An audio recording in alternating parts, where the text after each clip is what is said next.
भाभी, आप माँ से बिना पूछे ही मार्केट गई थी। आपको पता है ना, माँ के बिना इजाजत के इस घर में एक पत्ता भी नहीं हिलता। मैं अपनी मर्जी की मालकिन हूँ और मार्केट जाने के लिए माँ जी से पूछने की क्या जरूरत है। लेकिन भाभी, आप जिस घर में खड़ी है ना, उस घर की मालकिन मेरी माँ है। ननद जी, घर के मालिक तो एक मर्द होते हैं ना। जब तक ससुर जी जिंदा है तब तक मेरे और इस घर के मालिक तो वही रहेंगे, क्योंकि मर्द के होते हुए गार्जियन अगर एक औरत बनती है ना तो वो घर सिर्फ और सिर्फ विनाश की ओर जाता है। मुझे उम्मीद है कि आप समझ गई होंगी।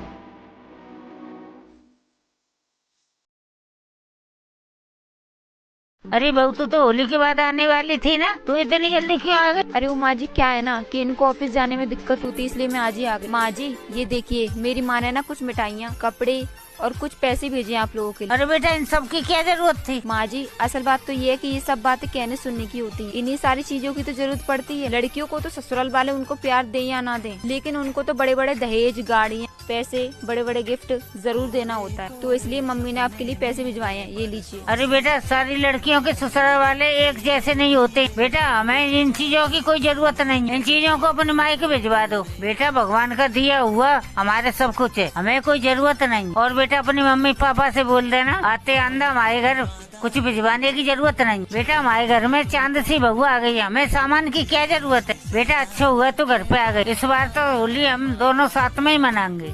ठीक है माँ जी, सास अगर समझदार हो ना तो घर भी स्वर्ग जैसा बना रहता है। क्या मैंने सही कहा? कमेंट करके जरूर।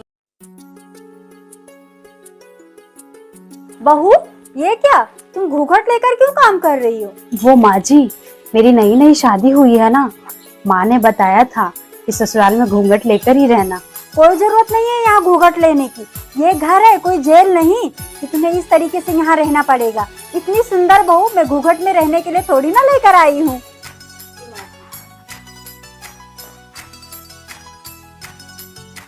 कोरे कोरे सपने मेरे बरसों से थे कितने अधूरे।